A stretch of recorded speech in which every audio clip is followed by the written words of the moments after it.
E aí, pessoal, vocês estão bem? Espero que sim. Estamos aqui para mais uma aula e vamos agora ir para o nosso projeto prático para a gente colocar a mão na massa e usar tudo que a gente aprendeu em PO. Eu decidi por fazer um jogo da velha, por ser um jogo relativamente fácil, todo mundo já conhece e até mesmo para as pessoas que não conhecem, é um jogo fácil de aprender e de jogar, né? Por isso eu decidi fazer o jogo da velha. Só para vocês ficarem sabendo, esse projeto já está disponível lá no nosso GitHub. Se vocês quiserem já ir lá no GitHub e fazer um git clone aí para a máquina de vocês, fique à vontade. O link está aqui na descrição do vídeo, mas também se quiser acompanhar aí passo a passo durante a aula e fazer junto, também não tem problema, tá bom? Essa questão aí fica a critério de vocês. Então vamos lá, falar um pouquinho da estrutura aí do nosso projeto. Eu vou mostrar aqui as classes que foram criadas e falar de forma sucinta o que cada classe faz, para que serve, e a partir dessa base a gente vai criando aí, fazendo a implementação de cada uma dessas classes. Inicialmente a gente já tem aqui um enum, que a gente viu isso lá nas nossas aulas de PO, que serve para valores fixos, né? Quando não vai ficar alternando, e nesse enum aí a gente vai alocar os símbolos do jogo, que pode ser x, o O ou o 0. Nesse caso aqui eu estou tratando com strings, então eu deixei um O mesmo. Ou empty, quando o tabuleiro está vazio ou ele é reiniciado após uma partida. Aqui na questão do jogador, nós temos a classe ali jogador, que vai ser uma classe abstrata, contendo o nome e o símbolo que a gente criou lá no enum, e depois a gente vai trazer aí uma herança desse jogador para o jogador humano, que vai implementar ali as jogadas feitas quando tiver dois humanos, ou um humano e uma IA.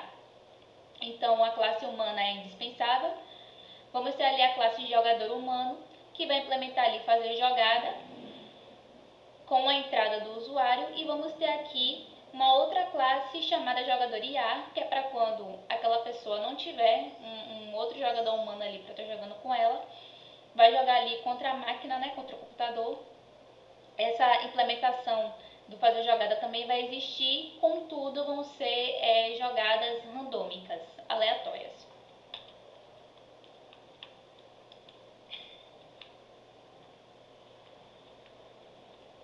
Já que estamos falando de jogo da velha, também sabemos que precisamos ali de um tabuleiro, né? De uma matriz onde a gente vai poder fazer a marcação dos nossos símbolos. Então vamos ter aí uma classe chamada tabuleiro. Essa classe vai gerenciar o estado do jogo e das jogadas. Vamos ter ali alguns métodos nessa classe, como exibir tabuleiro, marcar posição, mostrar o jogador vencedor e verificar se a posição está vazia. Por quê? Quando eu decido marcar um determinado local no tabuleiro com o meu símbolo, antes de fazer essa marcação, eu preciso validar que aquele local ali já não está preenchido pelo símbolo do meu adversário. Vamos falar aqui agora um pouquinho da nossa classe jogo, né? A gente viu a classe tabuleiro, vimos a classe jogador, jogador humano, jogador IA. Vamos ver agora aqui a classe jogo. A classe jogo orquestra as interações entre jogadores e tabuleiro. E aí temos aí alguns métodos que vão existir lá na nossa classe jogo, sendo eles configurar jogadores humanos, e aí é quando você começa o jogo lá, vai perguntar qual vai ser o tipo de adversário, vocês vão ver isso na prática. Configurar jogador IA, e aí nesse caso vai ser um humano e uma IA. Iniciar jogo, começa e gerencia o fluxo do jogo. Ponto de entrada da aplicação, que é o nosso clássico main. É o ponto de entrada de partida do jogo. A gente sabe que para dar o start na nossa aplicação, a gente precisa ir do main, né? A gente tem visto isso desde o módulo anterior, que foi sobre fundamentos básicos de Java, que sem o main nada acontece. Então lá no main a gente vai ter aí uma instância de jogo, e a partir da instância de jogo a gente vai puxar aí o método iniciar para dar início aí a uma nova partida. Conhecemos aí a nossa estrutura de uma forma geral, então vamos agora para a prática, começar a fazer, né, ponto a ponto, para ver como é que isso aí vai ficar. Beleza, pessoal, já estou aqui com o meu IntelliJ aberto. A gente viu que uma das primeiras coisas a serem criadas ali foi o enum, responsável por alocar os nossos símbolos no jogo. Então, vamos criar aqui o enum, né? Vou nomear ele como símbolo e vou marcar aqui enum. Prontinho. E agora o que a gente precisa? A gente precisa dizer que esse enum vai ser responsável aí por alocar o x, o o e o empty. Mas, antes de qualquer coisa, eu vou criar pastas para separar de uma forma melhor ali as nossas classes, né? Vou trazer esse enum aqui para dentro da pasta enuns. E agora sim podemos começar. Então, eu vou declarar de forma bem simples aqui o x, que recebe um x. Opa. O O, que recebe um O.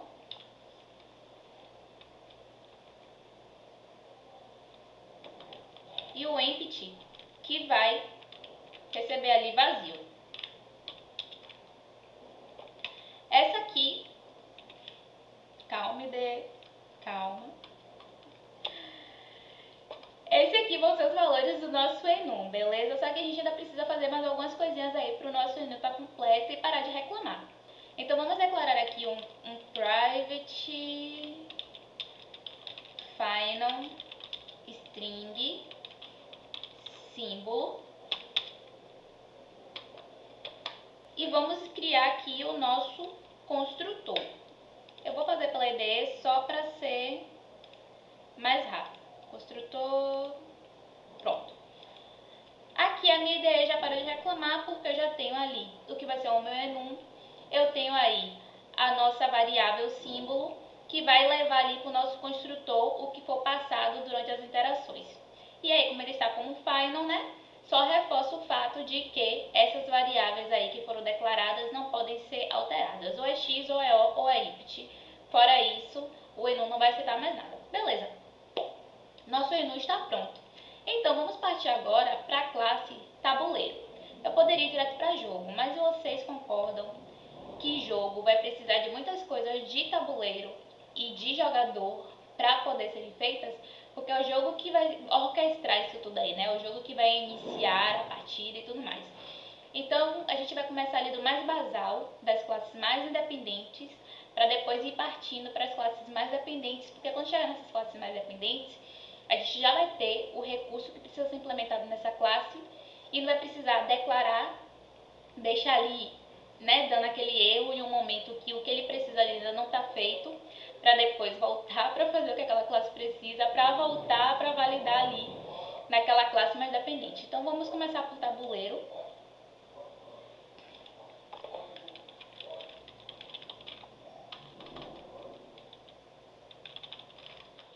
E aí, logo de cara, aqui em tabuleiro, nós vamos declarar um private símbolo e vamos fazer um array desse símbolo. Por quê? O formato do nosso jogo da velha é uma matriz. Ele tem linhas e colunas. Então, eu vou marcar o X ali em uma determinada linha e uma determinada coluna. Então, eu preciso ter ali uma matriz para estar fazendo essa marcação.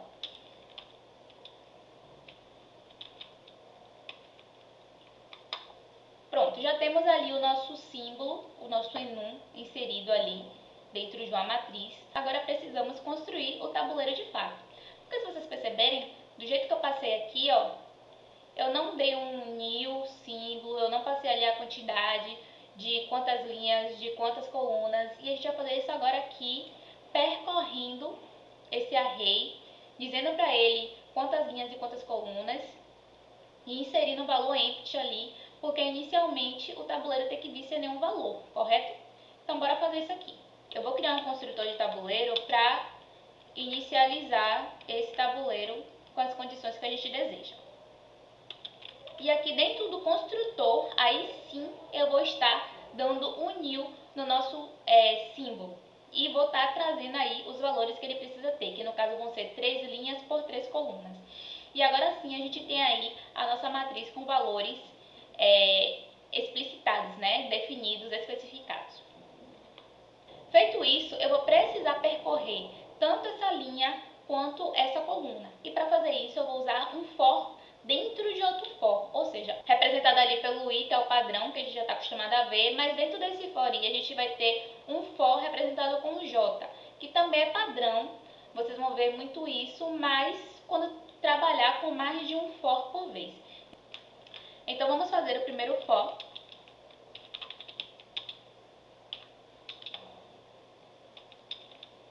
Eu vou dizer aqui que quanto linha for menor que 3, e por que menor que 3? Porque a gente sabe que no Java começa em 0.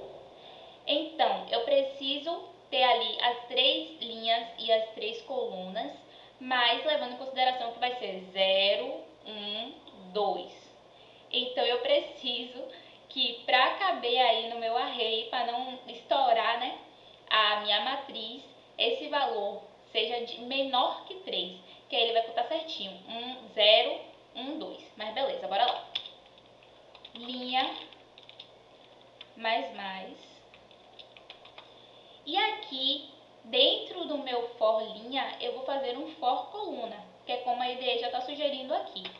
E aí sim eu vou conseguir percorrer linhas e colunas dessa forma. Mas eu preciso fazer mais alguma coisa dentro aí desse construtor para que o meu tabuleiro seja inicializado de forma correta, que é declarar que nesse primeiro momento todas as linhas e colunas estão empty, estão vazias. E para fazer isso eu vou chamar aqui tabuleiro. E aí, dentro do meu array,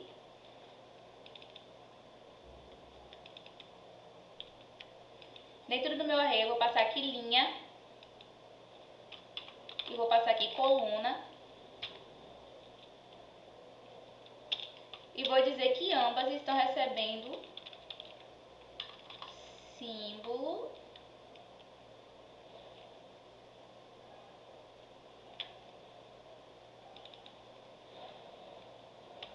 deixa eu corrigir isso aqui, símbolo,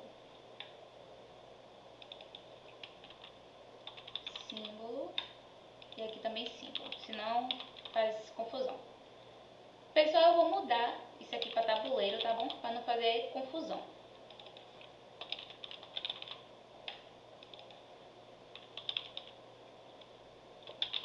Tabuleiro, pronto, beleza.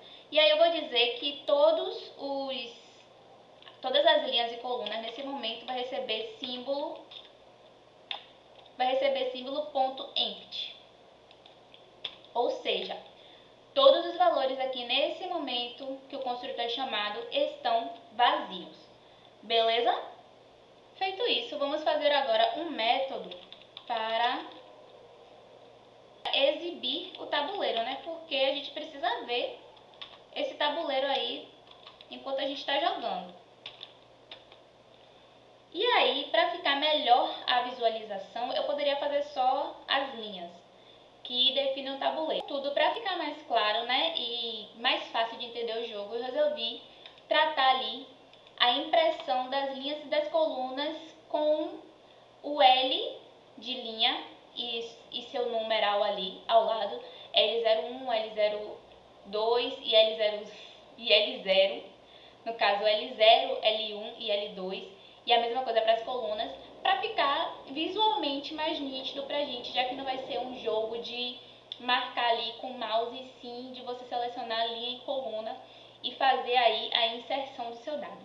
Então vamos fazer aqui o primeiro for. E nesse primeiro for eu vou colocar em cada coluna a letra C e o seu numeral. Então vamos lá, fazer isso.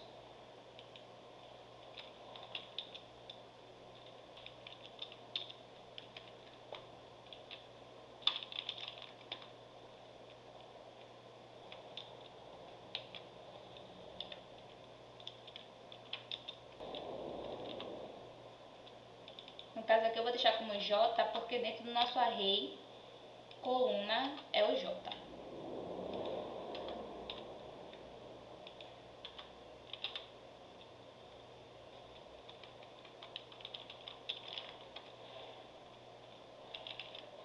Fazer a mesma impressão aqui agora para a linha.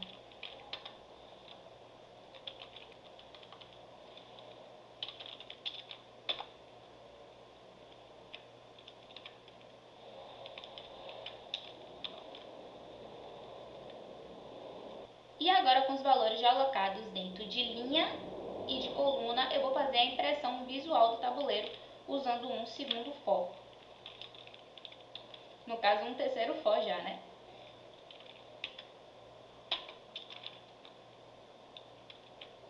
Vou usar essa barrinha aqui para fazer a separação e ficar bem visual.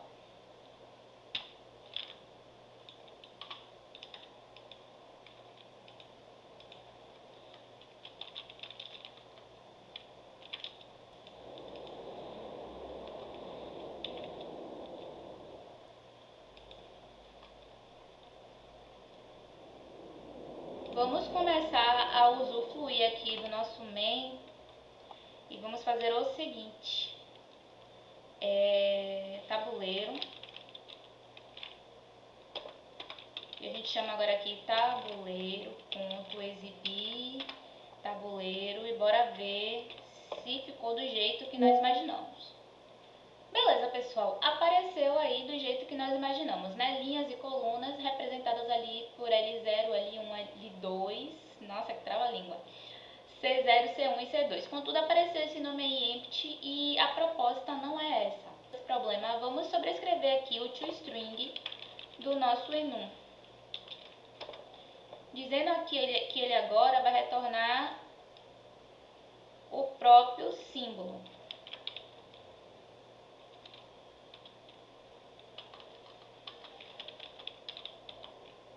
Eita. Pronto. Vou executar de novo aqui o nosso código pra gente ver como é que vai ficar. Perfeito. É isso aí que a gente quer, né? Essa carinha aí de tabuleiro que a gente quer que aconteça. Então, já temos aqui o nosso jogo da velha, separados aí por linhas e colunas. Vamos para o próximo método da nossa classe tabuleiro. É uma das classes que terá mais métodos aí do nosso projeto. Vamos fazer um método agora aqui que é posição vazia. Se posição vazia vai ser um boolean, ele vai retornar ali true ou false. Então vamos lá. Public void posição vazia, e aí ele vai receber o int linha e o int coluna, e aqui ele já vai ter um return, que vai ser o return de quê? De tabuleiro, dessa validação aí de tabuleiro. Se tabuleiro em linha e coluna igual a símbolo em um int. Eu esqueci de botar o boolean, né? Enfatizei tanto que era boolean que botei void. Desculpa. Boolean. Pronto. Public boolean, posição vazia, int linha, int coluna, retorna ali se a linha passada ali por parâmetro, junto com aquela coluna ali passada por parâmetro, for vazia, for empty, ele retorna verdadeiro. Se tiver preenchido, ele retorna falso. A gente vai usar esse método aí para fazer a validação lá na hora do jogo, né? Quando eu ou meu oponente quiser escolher ali uma posição, se já estiver ocupada, não vai poder ser ocupada novamente, mas se estiver vazia, ela vai poder ser preenchida ali pelo meu símbolo. Então aqui, posição vazia, ela faz aí essa verificação.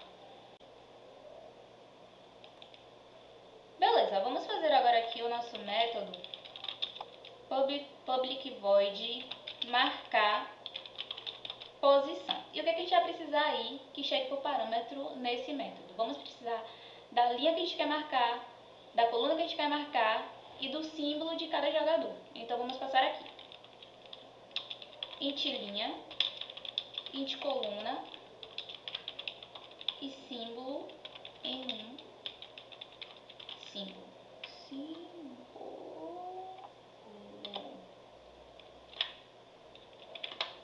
Beleza, já temos tudo que a gente precisa aí chegando por parâmetro. A ideia já me sugeriu ali fazer diretão ali, tabuleiro, linha, coluna, recebendo o símbolo. Contudo, eu quero fazer uma validação antes. Para saber, só para confirmar que o valor da linha e da coluna que eu estou passando não vai exceder ali o meu array, né? Eu não vou tentar ali acessar um valor que está fora do meu array. Então, para isso, eu vou fazer aqui um if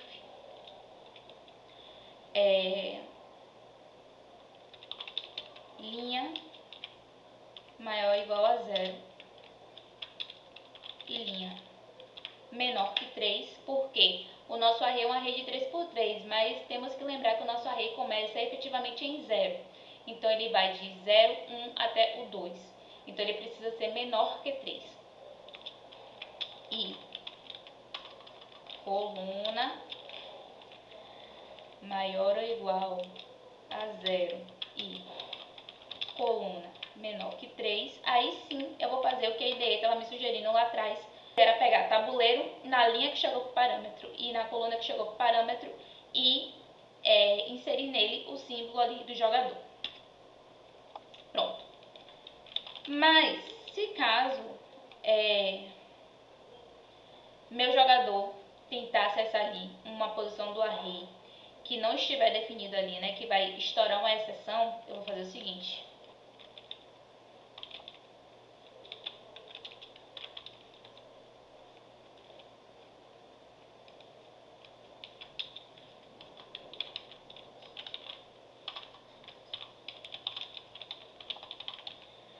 Ao lançar essa exceção, eu evito que o meu código pare definitivamente, porque o meu jogador escolheu ali uma posição, um index do array que está fora ali da quantidade disponível no nosso array. Então aí eu lanço um true new ilegal argument exception com a mensagem posição inválida, para que o nosso sistema ali não pare, não trave de vez. Vamos fazer um método agora, limpar tabuleiro. Ele é muito parecido aqui com o que acontece no nosso construtor, né? Porque a gente percorre ali a linha, percorre a coluna e seta todo mundo ali como empty. Então, a proposta aqui vai ser a mesma.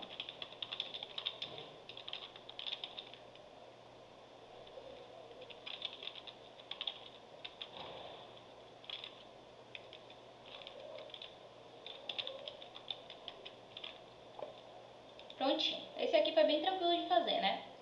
Vamos fazer um outro método aqui, que vai ser um método de empate. Porque a gente sabe que pode acontecer lá no jogo da velha um empate, né? Nenhum nem outro vence e fica empatado. E qual vai ser a lógica aí por trás desse método? Vai ser basicamente o seguinte. Olha, vamos percorrer todo o array. Se ainda tiver alguma posição vazia, o jogo continua. Ainda tem esperança de alguém ganhar.